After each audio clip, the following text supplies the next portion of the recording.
캐리어나 서류 가방으로 유명한 기업 가운데 샘소나이트라고 하는 기업이 있습니다. 샘소나이트. 번역하면 삼손 같은 제품 또는 삼손 추종자, 그 정도 되겠는데요. 이것은 본래 회사 이름이 아니라 1941년도에 만들었던 어느 신제품 가방 이름이었어요. 그때 제작자가 왜 이 가방의 이름을 샘소나이트라고 지었냐면 이게 꼭 삼손만큼 강하고 튼튼하다. 그래서 어떤 충격에도 망가지지 않는다라는 것을 어필하고자 했기 때문입니다. 그렇습니다. 이 삼손이라고 하는 것은 강함의 대명사죠. 힘으로는 그를 당해낼 자 없을 것입니다. 그의 강함을 증명하는 사례가 성경에 많이 나오는데요. 오늘 본문에 보니까 맨손으로 사자를 찢었다라고 되어 있습니다. 여러분, 사자가 이 먹잇감을 무는 아구의 힘이 얼마나 대단한가요? 검색해 보니까 사자의 치악력은 벽돌을 부술 정도래요. 그런데 그 사자의 입을 오히려 거꾸로 벌려서 그 턱을 부술 정도로 삼손의 힘은 맹수를 압도하는 것이었습니다. 더욱이 뼈다귀 하나로 블레셋 용사 1000명을 죽였다는 이야기나 신전 기둥을 밀어서 건물을 무너뜨렸다는 이야기는 그가 평범한 인간의 힘을 넘어서는 초인적인 존재였음을 말해주는 사례가 되겠습니다. 또 성경을 보다 보니까 그가 결코 힘만 센 무식쟁이가 아니라는 것을 알 수 있어요. 그는 기묘한 수수께끼를 통해서 블레셋 사람들을 농락하고 또 새벽을 틈탄 적들의 기습을 예상치 못한 방식으로 무력화하기도 하고요. 100m를 10초 안에 돌파한다고 하는 이 여우를 300마리나 생포하는 놀라운 지혜와 치밀함을 갖춘 사람이라 하겠습니다.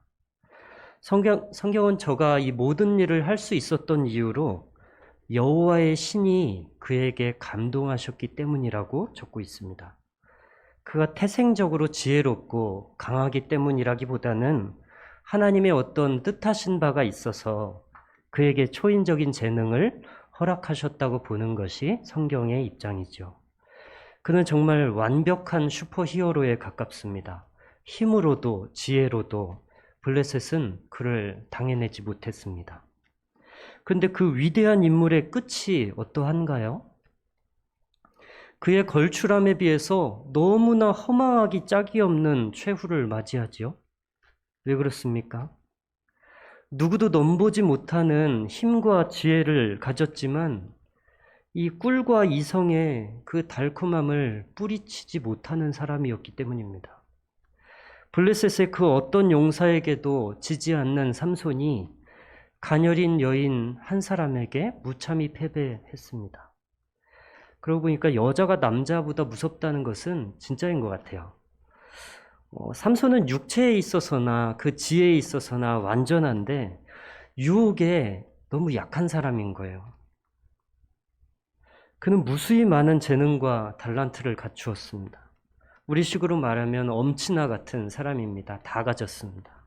돈도 많고 건강하고 일도 잘하고 매너도 좋습니다. 근데 딱 한 가지, 하나님과의 관계가 빈약한 거예요. 다 갖추었는데 신앙만 엉터리인 거예요. 후대의 사람들이 샘소나이트라는 말을 만들 정도로 강력하고 단단한 사람이었지만 하나님과의 관계가 부실하니까 이 육체적인 강함이나 지혜도 결국에는 힘이 되지 못하는 것이죠. 삼손의 행적을 보십시오. 블레셋에 도착하자마자 기생집부터 찾아서 들어갑니다. 여기에 유명한 기생집은 어디지? 사사가 그러고 있는 것이 조금 불안하죠. 그러더니 결국에는 들릴라라는 여성에 빠져서 망하는 길을 걷기 시작합니다. 이런 의문을 가질 수 있겠습니다. 다 큰 성인 남자가 여자를 좋아하는 게 뭐가 잘못이지? 맞습니다. 좋아할 수 있죠. 그럼 이게 왜 문제가 되나요? 여성이 이방인이기 때문인가요? 우상을 섬기는 가나안 민족이라서? 그것도 중요한 이유이겠습니다만 오늘은 조금 다른 부분에서 접근을 해보고자 합니다. 삼손이 사랑하게 된 이 여인이 어떻게 소개되고 있는지를 한 번 더 보도록 하겠습니다. 사사기 16장 4절을 같이 읽겠습니다. 시작. 이후에 삼손이 소랫골짜기에 들릴라라 이름하는 여인을 사랑하매. 아멘. 여기서 주목할 것은 소랫골짜기라고 하는 말입니다. 들릴라는 소렉이라고 하는 골짜기에 사는 여성입니다. 소렉이 뭐죠? 소렉이라고 하는 히브리어는 극상품 포도나무를 가리키는 단어입니다.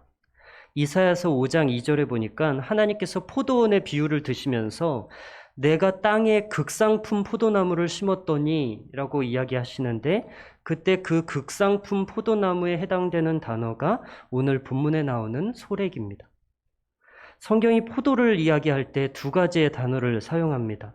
일반적인 포도, 보통의 포도를 표현할 때는 에나브라고 표현하고요.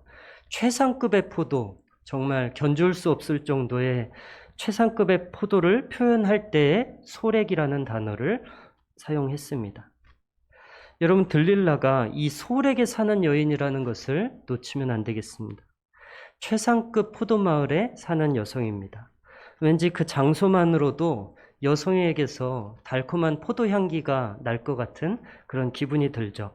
왜 꽃집 아가씨라는 표현이 주는 뉘앙스처럼 포도 향내가 날 것 같습니다. 여러분 혹시 와인을 드셔보셨나요? 드시지 않았어도 무슨 맛인지 알죠? 포도주나 와인은 이 색에 있어서도 또 향에 있어서도 굉장히 매력적인 것입니다. 그건 비싼 술이죠. 분위기 좋은 호텔이나 레스토랑에서 막걸리나 소주가 나오는 경우는 못 보셨을 거예요. 귀하고 멋진 자리에서는 언제나 와인이 나옵니다. 들릴라가 최상급 포도마을에 사는 여성이라고 하는 것은 그녀를 알 수 있게 하는 중요한 정보 중에 하나입니다. 모르긴 해도 그녀의 몸에서는 아마 달콤한 포도 향기가 배어 있었을 것이고요. 누군가가 그녀를 찾아올 때면 그녀는 자기가 직접 담근 향기로운 와인을 내놓았을 것입니다. 그녀는 분위기가 있고 멋을 알고 달콤함을 풍기는 사랑스러운 여자인 거예요. 삼손은 들릴라가 정말로 자기를 묶으려 한다는 것을 진작에 알았을 것입니다. 왜냐하면 그가 아무리 어려운 조건을 제시해도 어떻게든 그것을 구해서 자기에게 하고 있었기 때문이죠. 삼손이 요구했던 마르지 않는 새 활줄은 저기 해변가에서나 구할 수 있는 식물이었습니다. 산골짜기에 있는 들릴라의 집에서 저 해변가에서나 찾을 수 있는 식물로 자기를 묶을 수 있다라고 했는데 그걸 어떻게 구해왔는지 구해와서 하고 있는 거예요. 또 내 머리를 배틀에 짜야 된다라고 했더니 자는 동안에 이 머리를 다 배틀에 짜놓기도 했습니다. 완전히 코미디죠. 일어났는데 내 머리가 배틀에 묶여 있는 거예요. 이쯤 되면 장난이라고 하기에는 너무 많이 간 거죠. 그녀가 진짜 삼손을 묶으려 한다는 것을 알고 있었을 거예요. 근데 이것을 알면서도 삼손이 거기에 속아주고 있습니다. 그녀를 서운하게 만드느니 차라리 하나님과의 약속을 깨뜨리는 쪽을 택하는 것을 보면 그녀가 삼손에게 얼마나 치명적인 존재였는지 짐작해 볼 수 있는 것이죠. 우린 보통 이런 사람을 판무파탈이라고 부르는데요. 네이버의 지식사전을 보니까 판무파탈이란 자기의 욕망을 실현하기 위해서 남성을 유혹한 뒤에 파멸시키는 악녀 이렇게 되어 있고 그 뒤에 더 중요한 설명이 붙어 있습니다. 선정적인 몸매와 뇌세적인 눈빛이 그 특징이다. 그러니까 남자를 유혹한다고 해서 다 판무파탈이 아니고 일단 선정적인 몸매가 있고 뇌세적인 눈빛이 있어야 그런 사람이 판무파탈이라는 거예요. 이런 게 없는 사람들은 그냥 들이대는 거지 판무파탈이라고 볼 수 없는 것이죠. 하여간 이 들릴라는 판무파탈의 요건을 잘 갖춘 여성이었던 것 같아요. 오페라 삼손과 데릴라를 보니까 이 들릴라의 유혹이 얼마나 달콤한 것인지를 잘 보여줍니다. 그녀는 극중에서 삼손을 향해 고운 목소리로 노래합니다. 그대여, 나는 사랑하는 사람의 모든 것을 알고 싶소. 우리가 서로 비밀 없이 은밀한 것들을 다 나누는 사이가 되기를 바라오. 이때 삼손이 약간 흔들려요. 그러니까 그것을 눈치챈 들릴라가 좀 더 세게 얘기합니다. 이스라엘의 영광이 당신을 향한 내 마음보다도 중요한가요? 우리의 사랑이 당신의 신보다 중요하지 않다는 말인가요? 이게 뭔 소리죠? 들릴라가 지금 굉장히 고도의 사랑을 요구하고 있는 거예요. 나는 나라도 버리고 신도 버린다. 나는 사랑을 위해서 모든 것을 버릴 수 있는데 당신은 어찌하겠는가? 라고 묻는 것이죠. 그리고 이후에는 들릴라의 눈물의 간구가 이어집니다. 삼손이여 나의 사랑에 응답해 주오. 삼손이여 나의 사랑에 응답해 주오. 나의 눈에서 눈물을 씻겨 주오. 삼손이여 나의 삼손이여. 간혹 어떤 동화책에서는 들릴라를 무슨 마녀 얼굴처럼 표독스럽게 그리는 책들을 보았어요. 그런데 실제 삼손과 대화를 나누는 들릴라의 표정은 절대 그렇지 않았을 것이라는 확신을 하게 됩니다. 그녀는 오히려 세상에서 가장 순수한 눈망울을 하고 있었을지도 모르죠. 아니, 이런 여자를 너무 예쁘잖아요. 몸에서도 포도 향기가 나고 정말 사랑스럽고 멋도 알고 정말 자기를 위해서 모든 것을 바칠 각오가 되어 있는 그런 여자를 사랑하는 게 왜 잘못이죠? 문제는 삼손이 나시린의 서약을 한 사람이기 때문이라는 데 있죠. 그것도 모태로부터 죽을 때까지 나시린 말입니다. 삼손이 태어나기 전에 하나님께서 그의 부모님에게 명령하신 게 있는데요. 사사기 13장 7절의 말씀을 우리 같이 읽어보겠습니다. 시작. 보라, 네가 임신하여 아들을 낳으리. 마시지 말며 어떤 부정한 것도 먹지 말라. 이 아이는 태에서부터 그가 죽은 날까지 하나님께 바쳐진 나시린이 됨이라 하더이다 하니라. 아멘. 삼손은 엄마 뱃속에 있었을 때부터 나시린이래요. 또 죽을 때까지 나시린이랍니다. 그러기에 하나님은 삼손뿐만 아니라 그 엄마한테도 포도주 먹지 마라 라는 이야기를 하십니다. 왜냐하면 엄마가 마시는 게 태아에게 영향을 주기 때문이죠. 그는 엄마 뱃속에서부터 나시린으로 택함을 받은 거예요. 그런데 이 평생 포도를 멀리해야 되는 나시린 삼손이 지금 어디에 있나요? 포도마을 안에 있는 거예요. 포도마을 여자를 사랑하고 있는 거예요. 삼손이 나시린의 규정을 몰랐을까요? 아니면 소렉이라고 하는 단어를 몰랐을까요? 다 알지만 알면서도 이 포도의 달콤함을 거절할 수 없는 것입니다. 포도에 빠지면 안 된다는 것을 알면서도 자기의 신분마저도 부정하고 포도마을 여인을 사랑하고 있는 것이죠. 우리 사사기 13장 4절과 5절 말씀도 같이 읽어보겠습니다. 시작. 너는 삼가 포도주와 독주를 마시지 말며 어떤 부정한 것도 먹지 말지니라. 보라, 네가 임신하여 아들을 낳으리니 그의 머리 위에 삭도를 대지 말라. 이 아이는 태에서 나음으로부터 하나님께 바쳐진 나시린이 됨이라. 그가 블레셋 사람의 손에서 이스라엘을 구원하기 시작하리라. 아멘. 포도는 달콤합니다. 나시린의 서약과 맹세를 잊어버리게 할 정도로 매력적인 것이 사실이겠습니다. 하지만 여러분, 자신을 나시린으로 하나님께 드리겠다 하는 사람은 포도보다도 하나님과의 약속을 더 중요하게 여기는 사람이 되어야 하는 것이죠. 민수기 6장에 보니까 하나님께서 나시린에게 금지하는 3가지 항목이 있는데요. 안타깝게도 삼손은 이 하나님이 금하신 3가지를 모두 어기고 있는 것을 볼 수 있습니다. 하나님께서 나시린에게 무엇을 금지하시죠? 첫 번째로는 포도를 금하십니다. 포도주와 독한 술, 포도즙, 생포도, 말린 포도, 그러니까 포도와 관련된 일체의 것들을 다 금지하셨습니다. 그러나 삼손은 소랫골짜기의 여인을 사랑함으로써 이 조항을 어기고 있죠.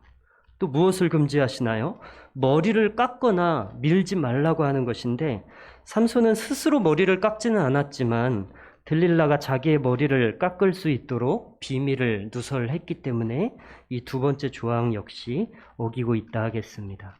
그리고 세 번째로 죽은 시체와 같이 부정한 것에 가까이 하지 않는 것인데 삼손은 죽은 사자의 몸에 벌꿀이 있는 것을 보고 이 죽음 안에 있는 꿀을 취하여 먹고 말죠.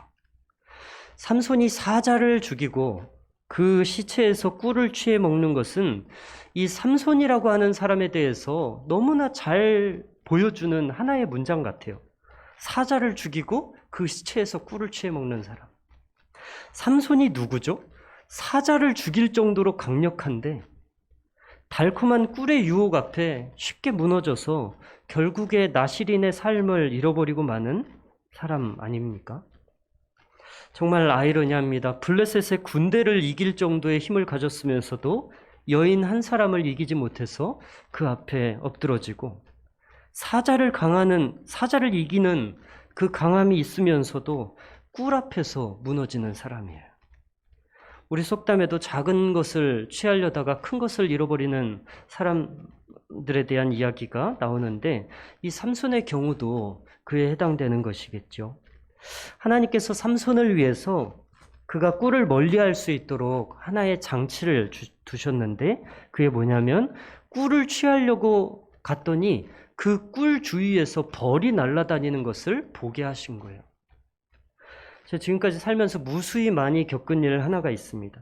그것은 죄를 지으려고 할 때 반드시 하나님의 경고가 있다고 하는 것이죠. 제가 알아들을 수 있는 하나님의 경고.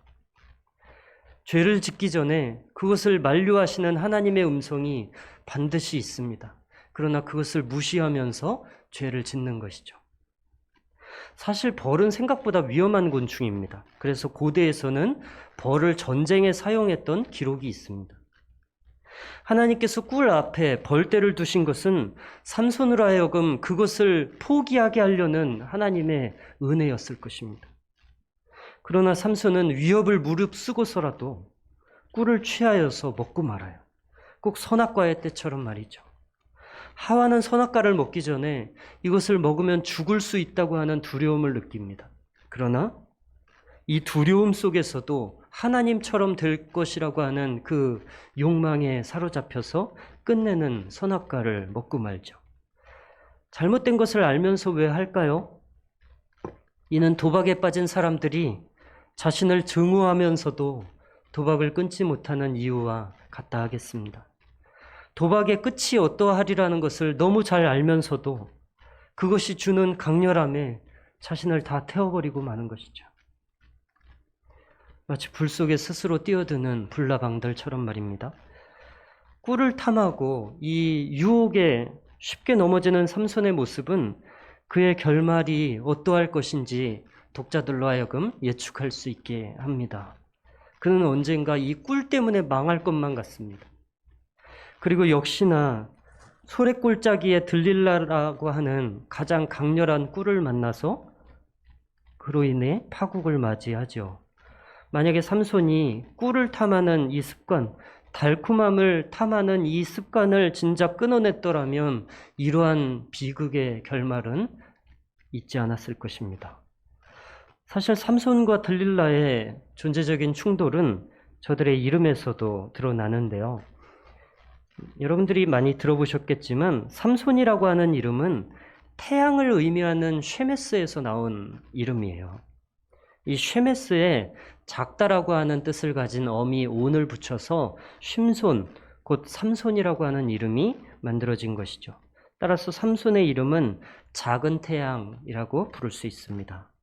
그의 부모가 삼손의 이름을 태양이라고 지어준 것은 그 시대가 매우 어두웠기 때문입니다.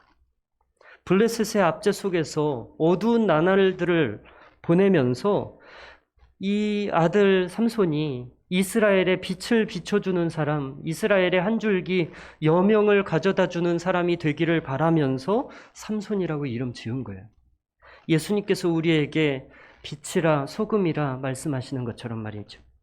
근데 문제가 뭐죠? 태양이라고 하는 이름을 가진 삼손이 들릴라를 사랑한다고 하는 데 있었어요. 들릴라라고 하는 이름은 지시대명사 드와 어두운 밤을 의미하는 라일라의 합성어로 보입니다. 그래서 드라일라 이렇게 하면 어두운 밤을 가리키는 것이죠. 그녀의 이름이 진짜 밤을 의미하는 라일라로부터 온 것이라면 그녀의 이름의 뜻은 밤 혹은 어두움이에요. 태양과는 함께할 수 없는 이름이겠죠. 태양과 밤, 빛과 어두움이 어떻게 하나가 되겠습니까? 이들은 필시 서로를 망가뜨리는 존재가 될 것이 뻔합니다. 삼손이 들릴라의 이름을 처음 들었을 때 무슨 생각을 했을까요? 이 사람을 가까이 하면 안 된다는 것을 본능적으로 느꼈을 것입니다. 그런데도 계속해서 어두움과 함께 지내는 것을 고집하다가 결국에는 그에게 두 눈을 빼앗기고 눈먼 어두움 가운데 처해지는 것이죠. 한 사람의 태양으로서, 한 시대의 태양으로서 그 시대를 비출 수 있는 능력과 사명을 갖추고서도 밤을 더 사랑했던 삼손은 결국에 두 눈을 잃어버리고 어두움 가운데 떨어져 버리고 마는 것이에요. 사사기 16장 19절의 말씀을 한번 보면요. 우리 같이 읽겠습니다. 시작. 들릴라가 삼손에게 자기 무릎을 베고 자게 하고 사람을 불러 그의 머리털 7가닥을 밀고 괴롭게 하여 본즉 그의 힘이 없어졌더라 라고 나왔습니다. 우리 한글 성경에 들릴라가 삼손을 괴롭게 하여 본즉 이렇게 되어 있는데 원문에는 이 구절이 조금 다르게 나왔습니다. 그녀가 삼손을 괴롭게 하였다는 말 대신에 그녀가 삼손을 굴복시키기 시작했다라고 되어 있습니다. 들릴라가 삼손의 머리를 민 시점부터는 이미 들릴라의 승리가 확정된 거예요. 이미 그의 머리가 잘려나가는 순간부터 그는 이미 패배할 일밖에 안 남은 거예요. 이미 멸망으로 치달아 버린 것이죠. 삼손이 나시린의 서약을 깬 그 시점부터 패배가 확정이 되었다고요. 이미 밤에게 무너지기 시작했어요. 어두움에게 굴복당하기 시작했어요. 원래 삼손이 누구죠? 13장 5절의 말씀을 보면요. 원래 삼손은 블레셋의 손에서 이스라엘을 구원하기 시작하는 사람이에요. 그는 원래 이스라엘을 구원하기 시작하는 사람이었지만 이 일을 다 해보기도 전에, 이 일을 제대로 해보기도 전에 도리어 어두움에게 굴복당하기 시작하는 사람이 된 것입니다. 그는 이제 더 이상 이스라엘을 구원할 자가 아닙니다. 남을 구원하기는커녕 자신도 구원할 수 없는 처지가 되었기 때문입니다. 자기부터가 굴복당하고 있어요.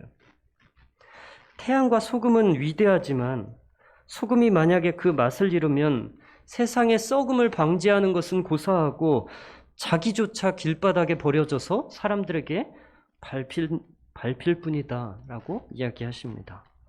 시대를 밝힐 수 있는 빛과 소금의 능력을 받았음에도 사명의 길을 걷기보다 그냥 자기가 원하는 삶, 어떤 밤을 쫓아가는 삶을 고집하다가 세상의 조롱거리로 변해버리는 태양들을 많이 만날 수 있죠.